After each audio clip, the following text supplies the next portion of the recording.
We already selected the stream.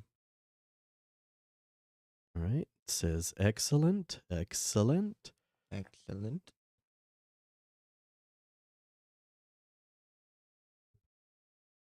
All right. Heck yeah. Welcome back, everybody, to another week. Yeah, no, I'm not doing that. I'm shutting that off. Oh. All right. Welcome, everybody, to another week. Go ahead and talk, Dylan. Hello. Hello.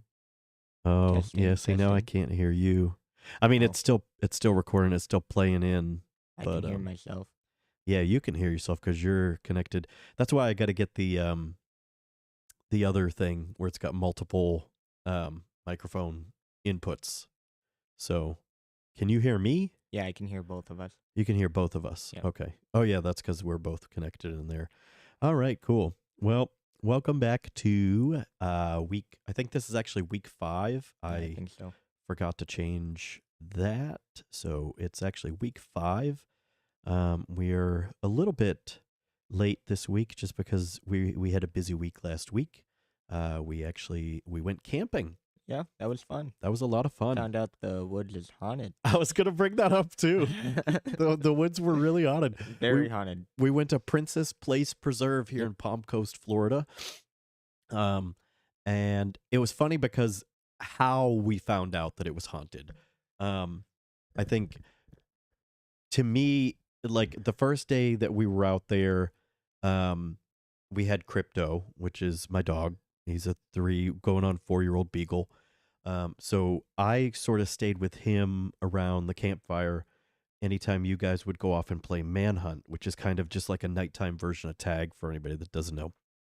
But the second night that we were there, we stayed there for 2 nights. The second night that we were there, I actually left Crypto at home. And so I decided to join you guys for the Manhunt. And I think we only played like 1 round before you mentioned a story that I think you should tell real quick. Yeah. It was on the first night actually that we were there. Given Crypto was actually acting very off too. He acted very uneasy, like he did not want to be at the campsite. But we did start to play Manhunt, and me and my stepsister were seeking first. I went near a tree line where you could see over the top and also around, so you knew you could go around there. I heard what to be my stepbrother's voice very distinctively. It was my stepbrother's voice, and then shuffling. And I ran into the bushes. No one was there. Yikes. Come to find that they were hiding on the other side of the campsite. So very far away from where we were. And Erica was with you at that point too. She said she heard it too. She heard it too. Then go skip forward to when we were hiding, and then my stepbrother and my cousin went to go seek, and my cousin heard my voice in the same exact bushes with the same exact shuffling after. Creepy. But we were on the opposite side near where they were hiding the last time. Creepy. So you told me, I remember I was sitting there and we had just gotten done playing one round. And I had basically, I remember when we went back over and walked and you showed me where that happened. And that was basically where I had cut through the woods too, which creeped me out even more. And we immediately stopped playing the game, obviously. There was no way we were going and like hiding in the dark knowing that there was this creepy entity there. Which, I mean, that's a totally different side note. Long story short, I worked at Ghost and Gravestones, and I ended up encountering another sort of mimic entity while I was working there. And when I did the research on it, I found out that ghosts themselves, and I mean, if there's anybody out there that's a lot more smarter than we are, correct me if I'm wrong, but ghosts, in the research that I found, ghosts themselves do not mimic people. That's something that demons tend to do. They are the only type of entity that will mimic a person's voice to try to convince you that they are, to try to make you feel comfortable when you're not supposed to feel comfortable. So that's sort of what led to the discussion about that while we were there at Princess Place and everything, and then it led more into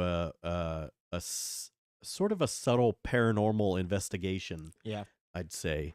And it sort of piqued our interest into possibly doing that as a series on the channel, just doing like a paranormal investigation sort of thing. Yeah. So, I mean, that's totally off topic from what we're doing right now, but that's okay. That's okay. Hell, I mean, what we could do technically is Saturday. I know it will be pretty chilly out. Not during the day, though. Since it's Sabbath anyways, we could go to Princess Place and stream while we're there. But we can go to every place and show them during the day exactly where we were, recite off every location that we heard weird noises, we felt off, we had this weird pressure on our chest, everything that felt weird, where random screaming took place, everything. Well, it wasn't just at the bridge too. Remember when we were leaving the actual campsite? Oh yeah, that's I right. heard Right that like man go ah. Yeah, right after we crossed the gate. We were the only ones there too. The first night there was a couple of campers on the two campsites next to us.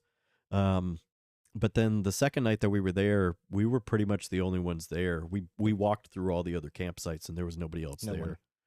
Which was strange too, because then the next morning there was that guy there walking his dog. But there is that other campsite that connects to that same campsite. So he could have come from like the other side of the campsite and just gone for a really long walk. But all right. Anyways, let's get into it. This week we're still in Genesis, but we're going through chapters 16 through 19. And this week we'll have Dylan go ahead and take it away with Hagar and Ishmael. All right. Now Sarai, Abram's wife, had borne him no children, and she had an Egyptian maidservant whose name was Hagar. So Sarai said to Abram, "See now, the Lord had restrained me from bearing children.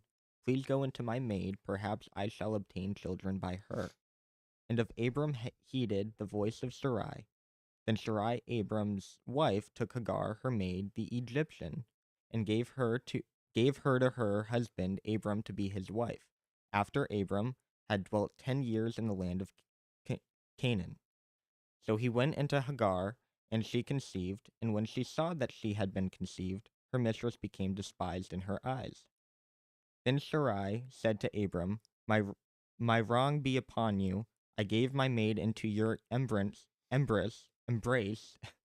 and when she saw that she had conceived, I became despised in her eyes.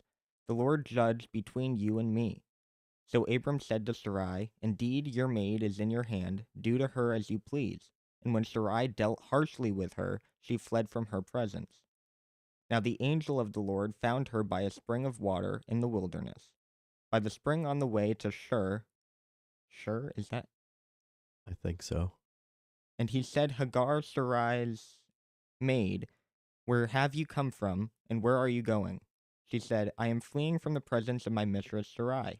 The angel of the Lord said to her, Return to your mistress, and submit yourself under her hand. Then the angel of the Lord said to her, I will multiply your descendants exceedingly, so that they shall not be counted for multitude. And the angel of the Lord said to her, Behold, you are with the child, and you shall bear a son. You shall call his name Ishmael, because the Lord has heard your affliction. He shall be a wild man. His hand shall be against every man, and every man's hand against him. And he shall dwell in the presence of all his brethren. Then she called the name of the Lord who spoke to her, You are the God who sees. For she said, Have I also here seen him who sees me? Therefore, the well was called Beer-lahai-roi. Beer-lahai-roi.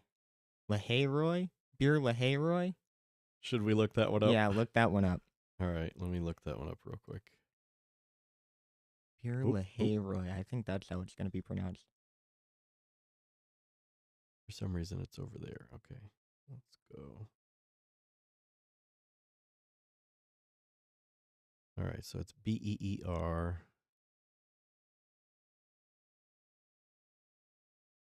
All right, here we go.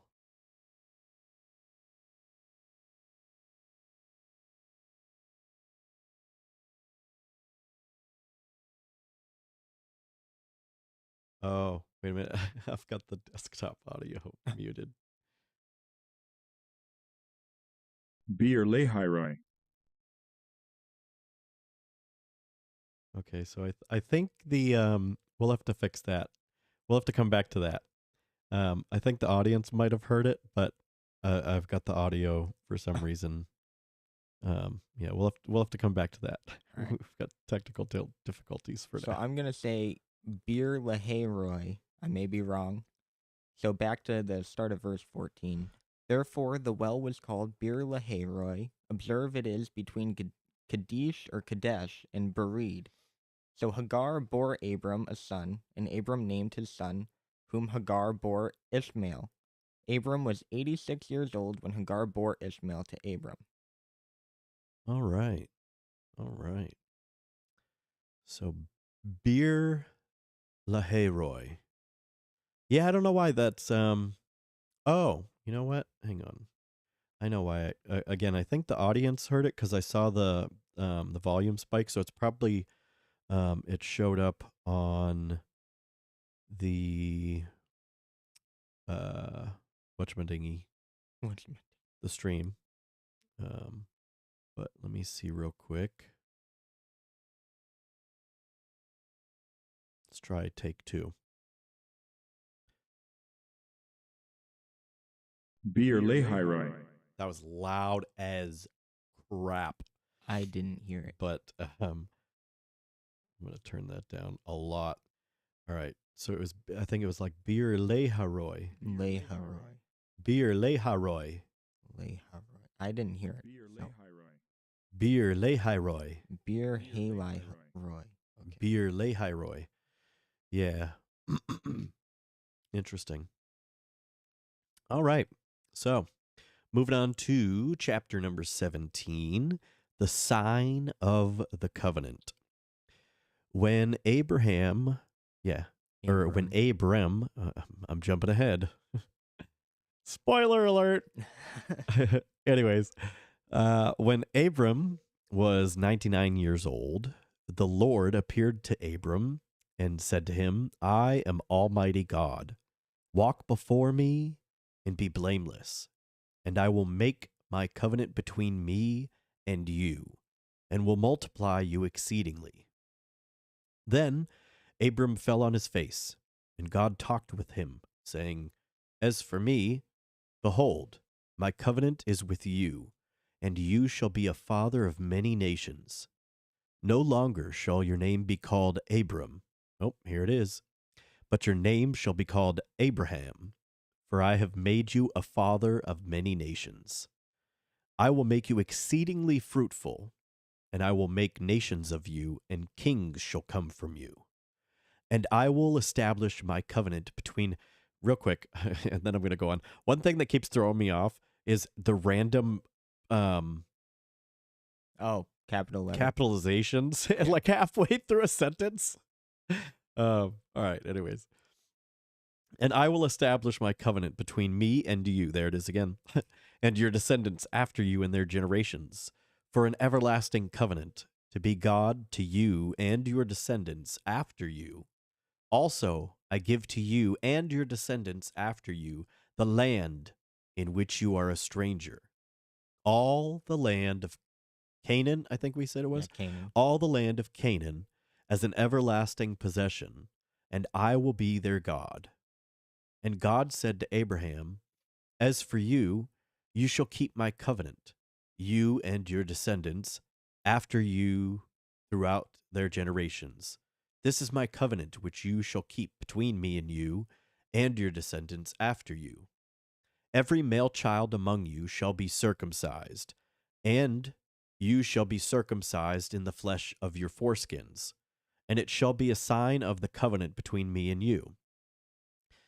And you shall be circumcised. So that means he made Abraham get circumcised when he was how old? Ouch. That's quite a commitment.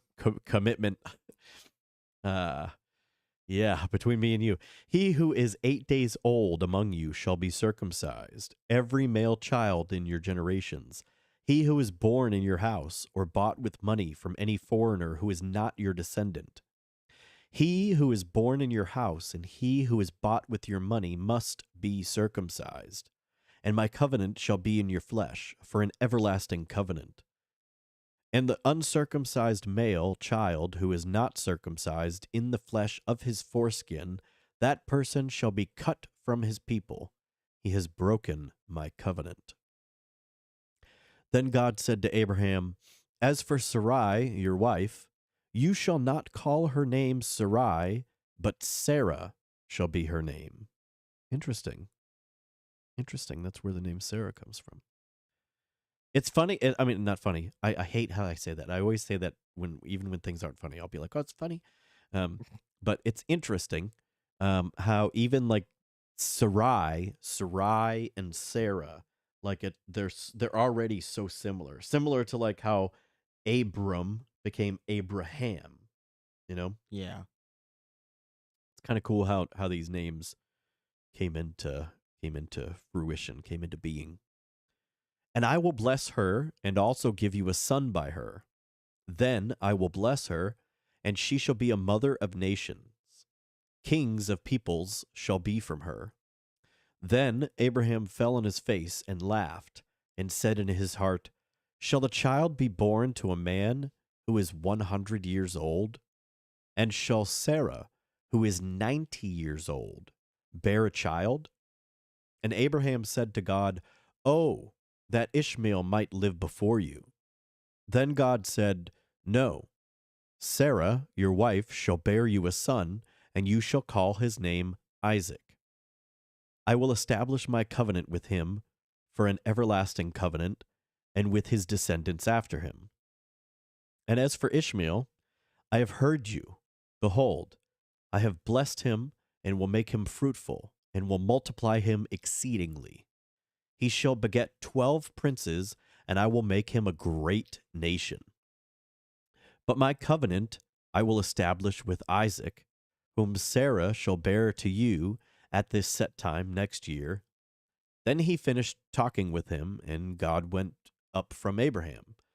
So Abraham took Ishmael, his son, all who were born in his house, and all who were bought with his money, every male among the men of Abraham's house, and circumcised the flesh of their foreskins that very same day. Yeesh. As God had said to him, Abraham was 99 years old when he was circumcised in the flesh of his foreskin. All right, well, I guess that answers that question. 99 years old when... Oh my gosh! Nope. I wonder if it takes longer to heal as a baby. That's a weird thought. Anyways. And Ishmael, his son, was 13 years old when he was circumcised in the flesh of his foreskin. Even that, I feel like I would remember that. That would traumatize me. Yeah, no. That would traumatize me forever. Like, hey, just come here and let us just choppy chop. Nope. Choppy chop. No. That very same day, Abraham was circumcised, and his son Ishmael, and all the men of his house, born in the house or bought with money from a foreigner, were circumcised with him. Okay. That was an interesting chapter. All right, so off to 18. The chapter title is The Son of Promise. Then the Lord appeared to him by the terebinth trees of Mamre, as he was sitting in the tent door in the heat of the day. So he lifted his eyes and looked, and behold, 3 men were standing by him. And when he saw them, he ran from the tent door to meet them, and bowed himself to the ground, and said, My Lord, if I have now found favor in your sight, do not pass on by your servant. Please let a little water be brought, and wash your feet, and rest yourselves under the tree. And I will bring a morsel of bread, that you may refresh your hearts, and that you may pass by in as much as you have come to your servant. They said, Do as you have said. Real quick, I don't mean to cut you off, but it's interesting how, I don't know if this is just, I don't know if this is just a weird way that this is written on, I guess, let me look that up real quick. We're on, this is 19? 18. This is 18. 18, and then verse 5. 5, yeah.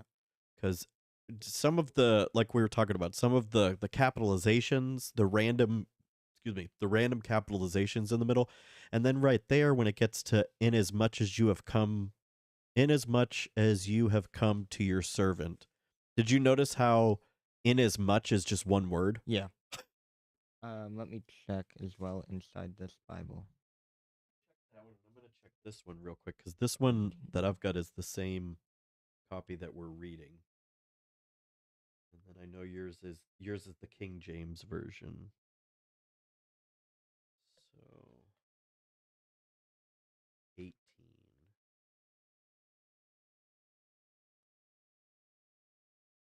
18:5.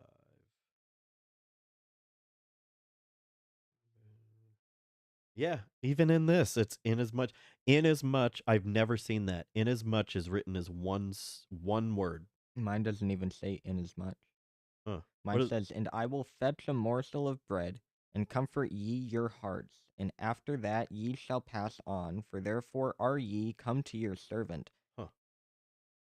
Interesting. It's always interesting the different ways that words, translate and stuff over the years. But that is that I just learned something new. I didn't know that inasmuch could be used as just one singular word.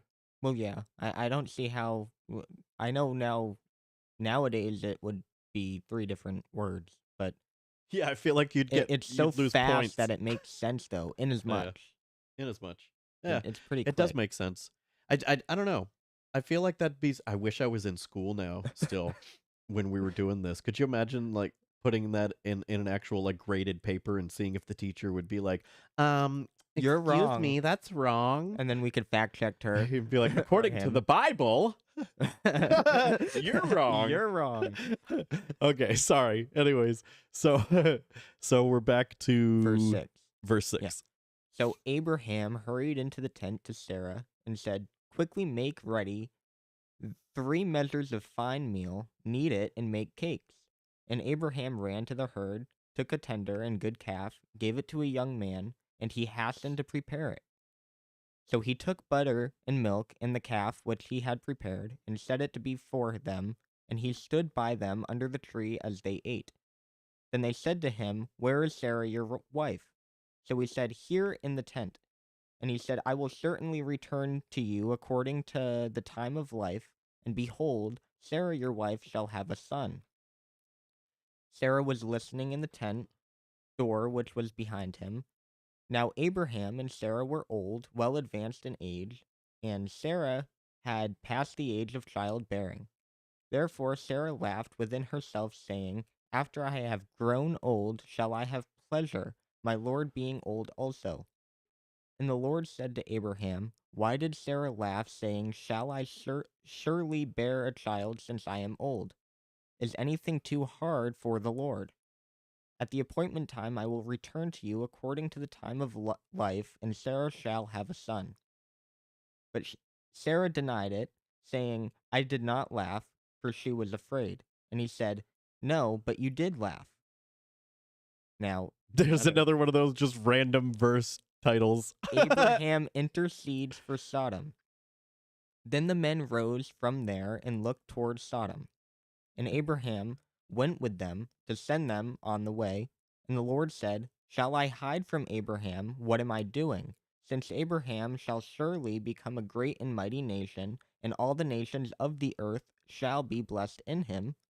For I have known him in order that he may command his children and his household after him, that they keep the way of the Lord, to do righteousness and justice, that the Lord may bring to Abraham what he has spoken to him." And the Lord said, "Because the outcry against Sodom and Gomorrah is great, and because their sin is very grave, I will go down now and see whether they have done all together according to the outcry against it that has come to me, and if not, I will know." Then the men turned away from there and went toward Sodom, but Abraham still stood before the Lord. And Abraham came near and said, "Would you also destroy the righteous with the wicked? Suppose there were 50 righteous within the city, would you also destroy the place and not spare it for the 50 righteous that were in it? Far be it from you to do such a thing as this, to slay the righteous with the wicked, so that the righteous should be as the wicked. Far be it from you. Shall not the judge of all the earth do right? So the Lord said, If I find in Sodom 50 righteous within the city, then I will spare all of the places there for their sake. Then Abraham answered and said, Indeed now, I who am but dust and ashes have taken it upon myself to speak to the Lord. Suppose there were 5 less than the 50 righteous. Would you destroy all the city for lack of 5? So he said, If I find the 45, I will not destroy it. And he spoke to him yet again and said, Suppose there should be 40 found there. So he said, I will not do it for the sake of 40. Then he said, Let not the Lord be angry, and I will speak. Suppose 30 should be found there. So he said, I will not do it if I find 30 there. And he said, Indeed now I have taken upon myself to speak to the Lord. Suppose 20 should be found there.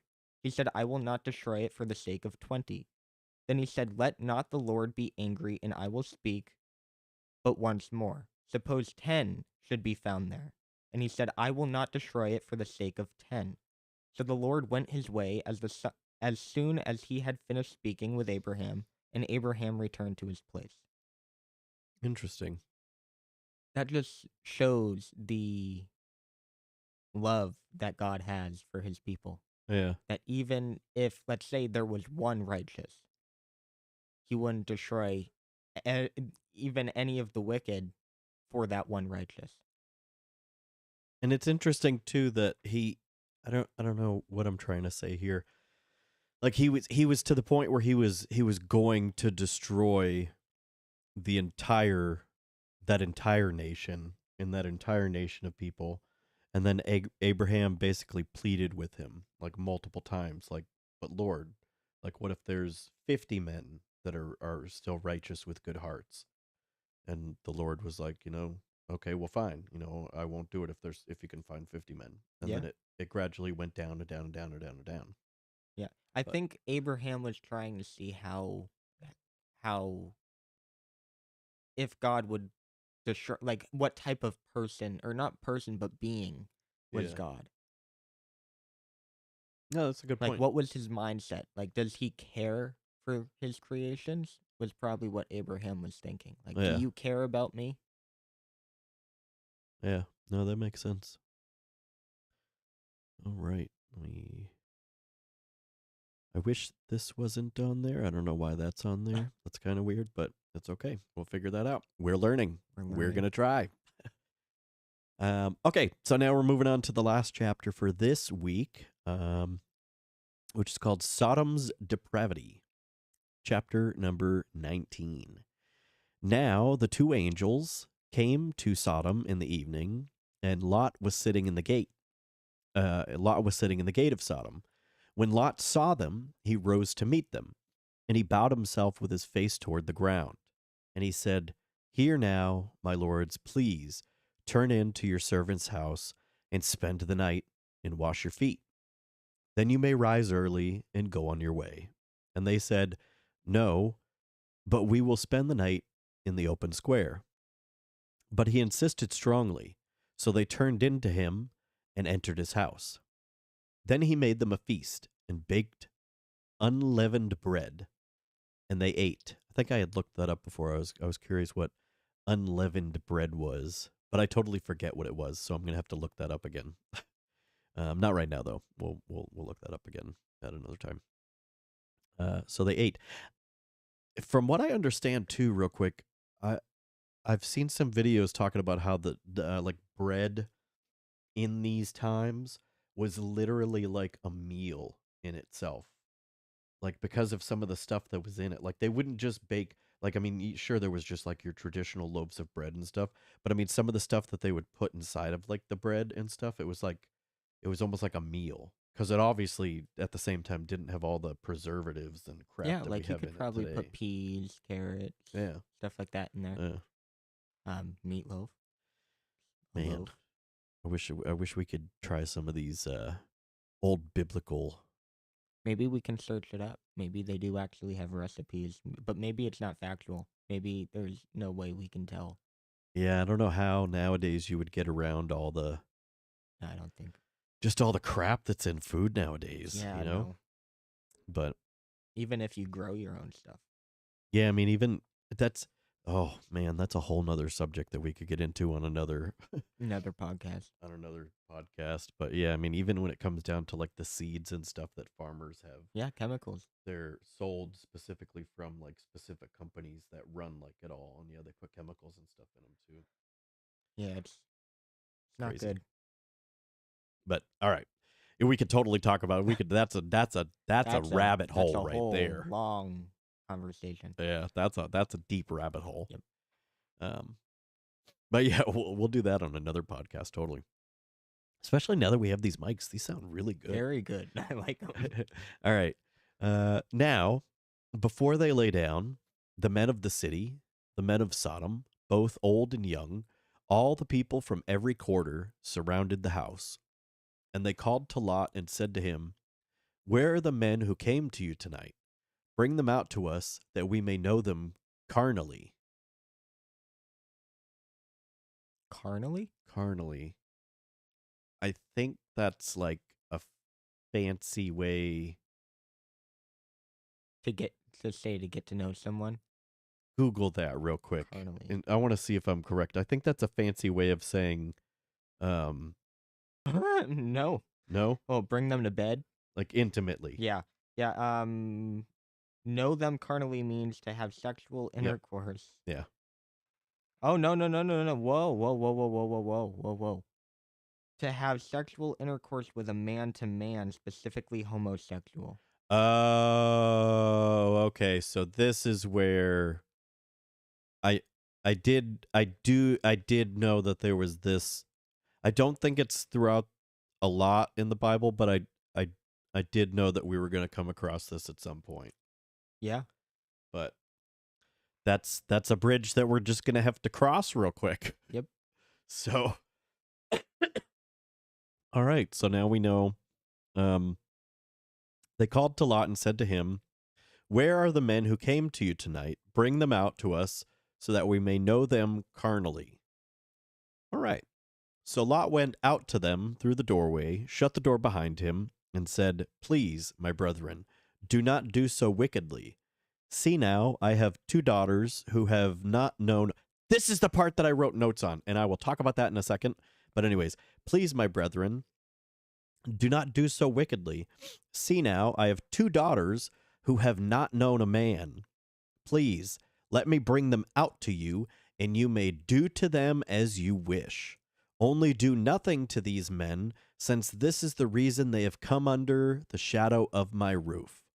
And they said, "Stand back." Then they said, "This one came in to stay here, and he keeps acting as a judge. Now we will deal worse with you than with them." So they pressed hard against the man Lot, and came near to breaking down the door. But the men reached out their hands and pulled Lot into the house with them and shut the door. And they struck the men who were at the doorway of the house with blindness, both small and great, so that they became weary trying to find the door. Okay, before I move on to the next verse 12, which is another random verse title. This was one thing that struck me when I read this the first time through. And I mean, I've read Genesis a few times. I don't remember this though, because I remember reading this again when I was in like high school and stuff. I just remember skimming through the Bible. And then a couple months ago, I decided I wanted to read through the Bible again from beginning to end. And that's when we decided to start doing this. Yeah. And at that point, I had already started reading the Bible again, and I had gone through Genesis, and I was almost about to go into the next chapter, but that's when we started deciding to do this. But this part particularly threw me off. And I remember, let me see real quick. I remember I actually wrote some notes, like in the Bible itself. I was like, what the heck? And I think it was specifically about the fact that I'm pretty sure that Lot understood who these guys were, that they were angels sent from God. But even still, yeah, I wrote, who gives up his daughters for 2 strangers? Like he just totally was just like, Here, crowd, don't break into my house and rape these men. You can have my virgin daughters, and you can do with them as you wish. What? Who's who? What? That's what? Yeah,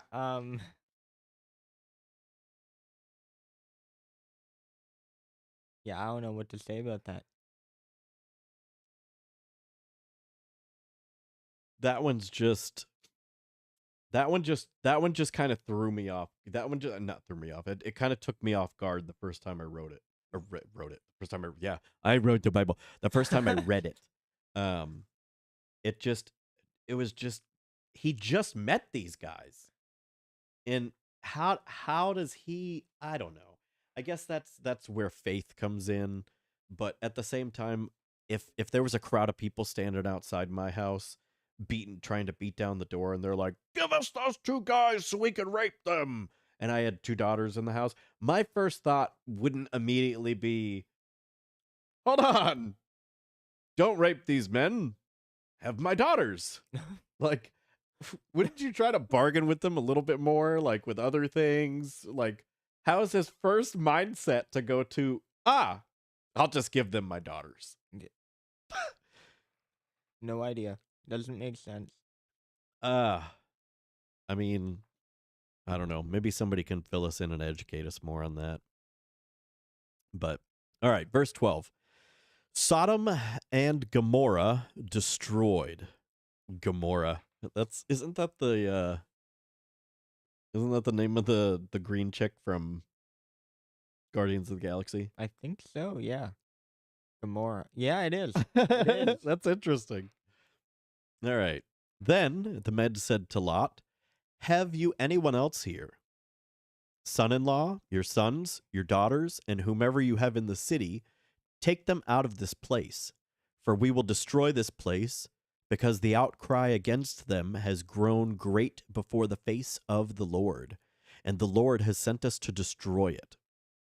So Lot went out and spoke to his sons-in-law, who had married his daughters, and said, "Get up, get out of this place, for the Lord will destroy this city."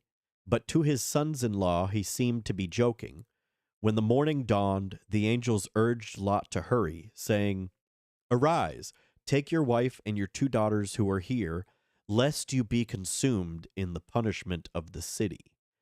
And while he lingered, the men took hold of his hand. And while he lingered, I hate how this is like randomly hyphenated in some words and stuff, like halfway through, just because of like how the font is enlarged on the screen and stuff. But and while he lingered, the men took hold of his hand, his wife's hand, and the hands of his two daughters, the Lord being merciful to him, and they brought him out and set him outside the city. So it came to pass, when they had brought them outside, that he said, "Escape for your life. Do not look behind you, nor stay anywhere in the plain. Escape to the mountains, lest you be destroyed." Then Lot said to them, "Please, no, my lords. Indeed now your servant has found favor in your sight, and you have increased your mercy, which you have shown me by saving my life. But I cannot escape to the mountains, lest some evil overtake me and I die. See now, this city is near enough to flee to, and it is a little one. Please, let me escape there. Is it not a little one, and my soul shall live?" And he said to him, "See, I have favored you concerning this thing also, in that I will not overthrow this city for which you have spoken. Hurry, escape here, for I cannot do anything until you arrive there." Therefore the name of the city was called Zor. The sun had risen upon the earth when Lot entered Zor. Then the Lord rained brimstone and fire on Sodom and Gomorrah from the Lord out of the heavens. So he overthrew those cities, all the plain, all the inhabitants of the cities, and what grew on the ground. But his wife looked back behind him, and she became a pillar of salt. Wow. That's brutal. And Abraham went, so Sarah turned around. Sarah turned around and looked at Sodom and Gomorrah and then became a pillar of salt. Yeah. That reminds me of Medusa. Yeah, that's true. Like when you look at Medusa and you turn to stone. Yeah. That is kind of creepy. And Abraham went early in the morning to the place where he had stood before the Lord. Then he looked toward Sodom and Gomorrah and toward all the land of the plain, and he saw, and behold, the smoke of the land which went up like the smoke of a furnace. And it came to pass, when God destroyed the cities of the plain, that God remembered Abraham and sent Lot out of the midst of the overthrow, when he overthrew the cities in which Lot had dwelt. Interesting. The descendants of Lot. Once more, another Midway verse title. I saw that out of the corner of my eye, and I was like, oh, I guess we're getting to the end of this chapter. But nope, it continues. Then Lot went up out of Zoar and dwelt in the mountains, and his 2 daughters were with him. For he was afraid to dwell in Zoar, and he and his 2 daughters dwelt in a cave. Now the firstborn said to the younger, Our father is old, and there is no man on this earth to come in to us, as is the custom of all the earth. Is this going where I think it's going? Come, let us make our father drink wine, and we will lie with him, that we may preserve the lineage of our father. That's devoted right there. That's also incest. So they made their father drink wine that night, and the firstborn went in and lay with her father, and he did not know when she lay down or when she arose. It happened on the next day that the firstborn said to the younger, Indeed, I lay with my father last night. Let us make him drink wine tonight also, and you go in and lie with him, that we may preserve the lineage of our father. Then they made their father drink wine that night also, and the younger arose and lay with him, and he did not know when she lay down or when she arose. Yuck. Thus both the daughters of Lot were with child by their father. The firstborn bore a son and called his name Moab. He is the father of the Moabites to this day. And the younger, she also bore a son and called his name Ben-Ammi. Ben-Ammi. That's a fun name to say. Ben-Ammi. Why the random capitalization again, though? Anyways, he is the father of the people of Ammon to this day. And with that, that brings us to the end of chapter 19. Next week, well, not next week, Sunday, this coming Sunday, we will go into chapter number 20. Yep. Abraham and Abimelech. That's another fun name. So thanks for tuning in for chapters 16 through 19. Let us know what you guys think about the new mic setup and stuff, right, Dylan? Yeah. And I'm not sure. Are we actually going to confirm that Saturday live stream at Princess Place? Oh, yeah, that's true. Yeah, we can do it. Yeah. We're going to go ahead and Saturday is Sabbath. Yeah. So technically I'm not supposed to use like electronics and stuff like that, but what are we going to live stream? Oh yeah, we're going to do the ghost thing. We're going to go through and fill you guys in on all the spooky and scary places that we found while we were camping out last weekend. So stay tuned this Saturday. It's today's Thursday. Today's Thursday. The day after tomorrow. Yep. So, all right. With that, that concludes week number 5. Of the Bible reading. I think we're gonna take a little bit of a break And we might possibly be back to do the Laugh to Live this week. Since we like we were saying, we were busy earlier on in the week. Sunday and Monday was, I think that's when we were camping. Monday was when we checked out. Yeah. So Saturday night, Saturday night, yeah, Sunday night, and then we left Monday morning. And Monday night we were all just like dead. Yep. So there was no way we were going to be able to do the Laugh to Live but trying to keep up with it. But anyways, thanks for tuning in, and we'll see you guys next week. 4 days. 4 days.